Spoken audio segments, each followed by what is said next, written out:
Hello there, my name is Molly, and today I'm going to talk to you a little bit about NICU music therapy. This is a topic that I feel very passionate and interested in. I recently completed my internship at Morristown Hospital, where I got to observe and work in the NICU, and I also was able to work with a lot of NICU patients in the Children's Hospital. I've also completed part 1 of the NICU training through the National Institute of Infant and Child Medical Music Therapy, which is a 2-part course to receive your NICU music therapy certificate and credential. So if you're interested in learning a little bit more, there are some trainings available, and I would highly recommend it. It was a great training. So let's start with a definition of NICU music therapy. Neonatal intensive care unit music therapy is the skilled utilization of music elements by a board-certified music therapist to facilitate several goals, including increased rest and regulation, parent-infant bonding, and neurodevelopment of infants currently admitted to the NICU. That is the AMTA definition. Additionally, as I just said, there are trainings for MTBCs to expand their skill set to work in the NICU, including the one I mentioned. I know there's also a training in New York City through Joanne Lowy, and many resources and articles if you just want to learn a little bit more on your own. Also, NICU music therapists integrate musical and counseling skills with a focus on family-centered care, promoting positive relationships and bonding opportunities between the patient and their family, honoring their preferences, values, and cultures. So, I'd like to start things off with a little brain teaser. This was a really interesting fact that I learned through a research article, which I'll post in my references at the very end. It's just a great cost-saving benefit to having NICU music therapists. So here we go. According to a case study published in 2011, which NICU music therapy intervention reduced hospital stays by an average of 5 days, translating into a $10,000 savings per NICU stay? Is it A, family-centered care, B, the pacifier-activated lullaby device, C, multimodal stimulation, or D, environmental music therapy? So since this is not a live interactive class, we're going to do a little drum roll, and I will just tell you that the answer is B. The pacifier-activated lullaby device is something you can learn through the training I talked about, but it's basically a pacifier that when the infant sucks on it, music is played through a device. You can use either pre-programmed music, or you could even record the mother's voice and have that be the positive stimulus that comes from the sucking. And that is called non-nutritive sucking, when the baby is just sucking on a pacifier. And it's a great way to work with speech pathologists in the NICU and promote the development and feeding of the baby. So let's start a little bit with some terms. So there are 2 terms that you can use when talking about the preterm infant. Gestational age is often used when we're talking about preterm infants in the NICU. So gestational age equals the number of weeks calculated by pregnancy. If an infant is born preterm, which means before 37 weeks, the gestational age will be used to describe where they would be in the pregnancy. For example, if a mother gives birth at 28 weeks along, then that baby is considered 28 weeks gestational age when they're born.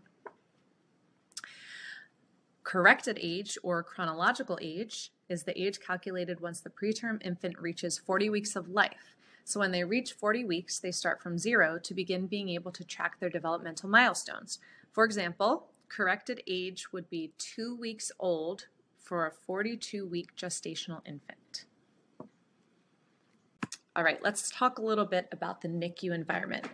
I think it's really important to be able to envision and embody what a patient and a family is going through in the NICU environment, and especially the infant, to think about what the environment can look, feel, and sound like, right? So within the NICU environment, there are many noises that can impact neural processing and learning during infant development. These sounds may be amplified if heard through an isolette. Now, an isolette is the two pictures that you'll see on the screen. They are basically a plastic box that the baby is able to safely develop inside of until they're able to move to a crib. Patients may stay in a single or shared room with one or two other patients, or maybe in a large room with multiple cribs side by side. They could have even 40 bassinets all in one room. So let's think of some noises that occur within the NICU environment together. Now, I know we can't do this with each other, so I'm just going to share some of the noises that I thought of, and you can think of some more on your own as we go. So one of the first sounds that they may hear is noises and conversations from other infants and their families. So if they're in a shared room or in one of those big rooms with lots of various cribs, they're going to hear a lot of conversations from families in the room or noises from the other infants. And this can really create chaos and stress for the infant.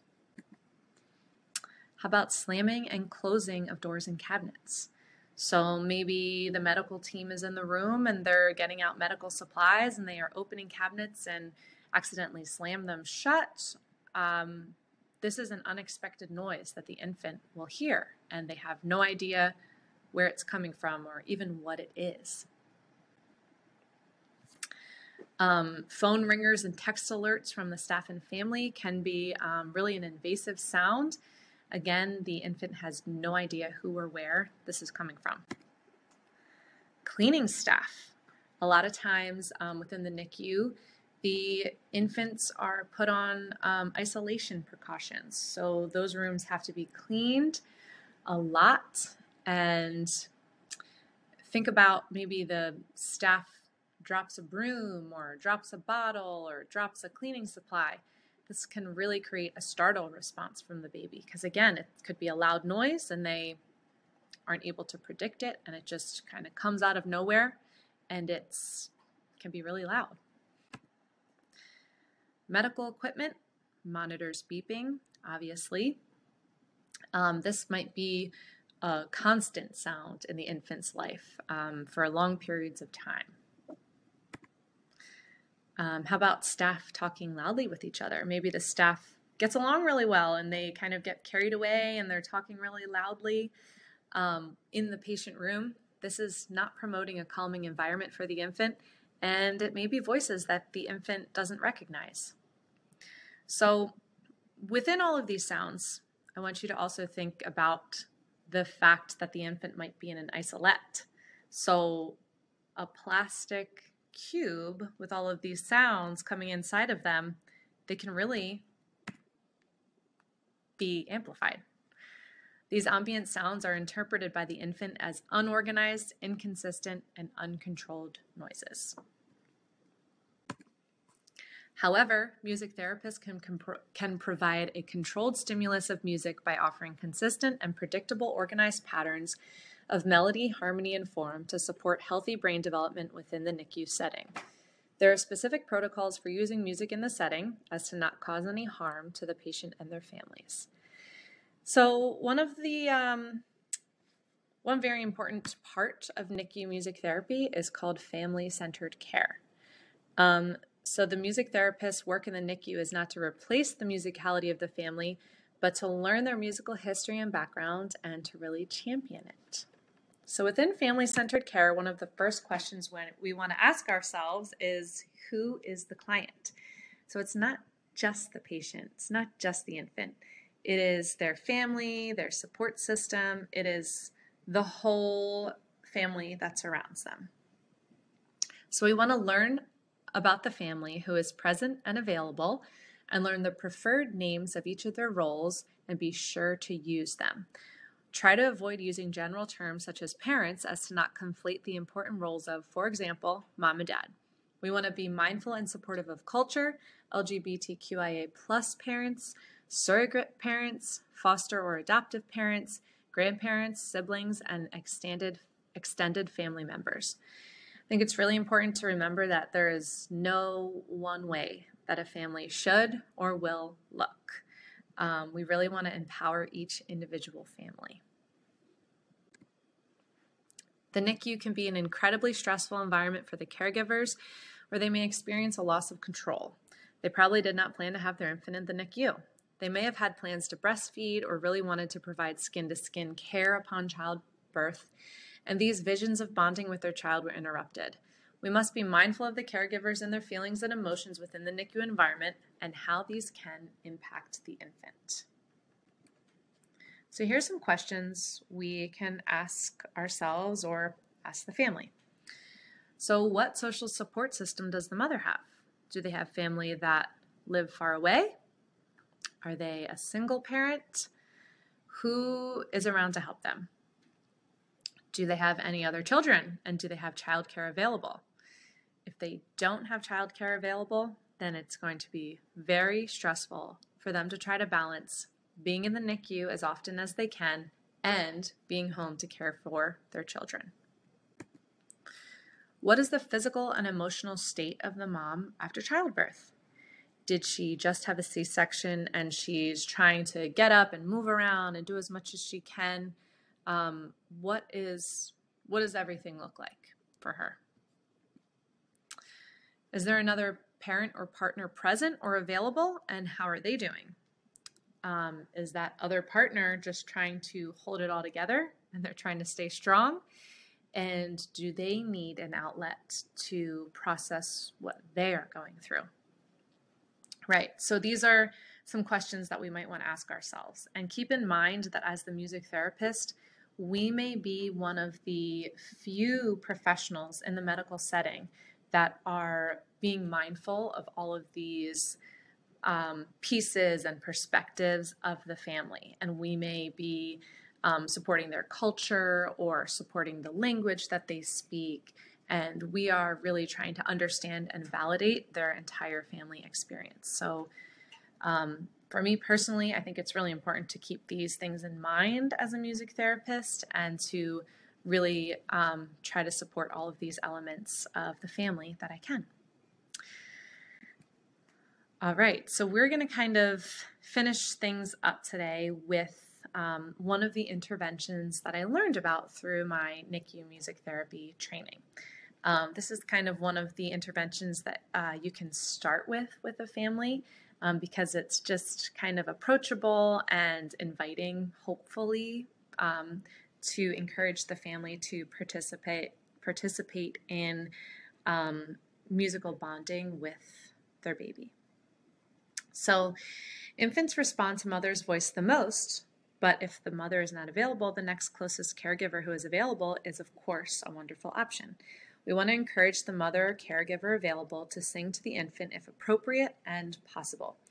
It is not about the quality of the singing. So if the caregiver feels unsure of their voice or embarrassed, we want to educate them that it's simply about the infant hearing a voice that they are connected to and to promote that bonding and give the parent an opportunity to just participate in something with the infant, because the parent might not be able to touch their baby. If their baby is in one of the isolettes, the parent probably is not able to touch their skin and can't hold them, and giving them an opportunity to maybe provide some music or to even just start by learning a song with the music therapist that they'll eventually sing with the baby is just a great way to give them a little sense of autonomy and control in the situation and to start to create that opportunity for bonding. This can also decrease stress with the parents or the infant, decrease feelings of isolation, elevate mood, and as we said, increase bonding and connection. So here are the steps for our live music listening protocol. Now remember, this is only appropriate for 28 weeks gestational age and older. There are timelines for when we can do certain protocols because we want to make sure that we are not introducing music too early when the baby is not ready, as to not cause harm. Okay, so the first step is that we don't want to play our song faster than 60 beats per minute. So we don't want to overstimulate. And a great tip is if you're in a hospital room and there's a manual clock with a second hand, it's going to tick at 60 beats per minute. So that can really help you stay on track to not play too fast or not sing too fast. And you don't have to play guitar because just doing a cappella singing is also incredibly effective in the NICU setting. But if you are going to play guitar, you can play a one-chord song, and we want to be mindful of volume. So starting off as simple as possible is crucial in this setting, and we only want to start with one-chord songs as the baby starts hearing these sounds and learns to organize the sounds in their brain and hear them. We don't want it to be too intricate or overstimulating for them. So with our one-chord song, we are going to start with simple finger picking and keep it the same throughout the entire song. Once we establish that finger picking, we're going to add humming onto it. We're going to sing the form of the song, just humming it, nice and quiet. And then after we hum the form of the song, we're going to sing it with the lyrics. And you can repeat the form with the lyrics 3 to 5 times for a total of 4 to 5 minutes. And then we're going to do the form again, just humming it, and then just playing guitar. So you're kind of bookending it with guitar. Can you see me here? Guitar, humming, and then in the middle is lyrics. So you're kind of creating a little mountain with guitar, humming, lyrics, humming, guitar, right? So on the next slide is a video. I was hoping to be able to kind of tap through it to just give you little pieces of it, but I'm not able to do that on this format that I'm using. So I'll just play you the beginning of it so you can hear me playing with a metronome, and then I'll keep going. Because I'm going to link a video of myself playing this on Padlet so you can hear it done in a nice relaxed tone. And if you'd like to try it yourself, you can set your metronome to 60 beats per minute and create a 4 to 5 minute song using the live music listening protocol. Here are some examples of one-chord songs that you could try out. You can also Google one-chord songs. Here's a website that I found providing some extra ideas. And yeah, you can give it a try yourself. And try to watch the video just so you can hear it a little better. So strange for this live music listen. Alrighty, well there's my little crash course in NICU music therapy. I hope you found a little bit of it interesting, and I hope it just sparked something for you to learn a little bit about this setting and this population. And I really appreciate you sticking around and listening. Thank you.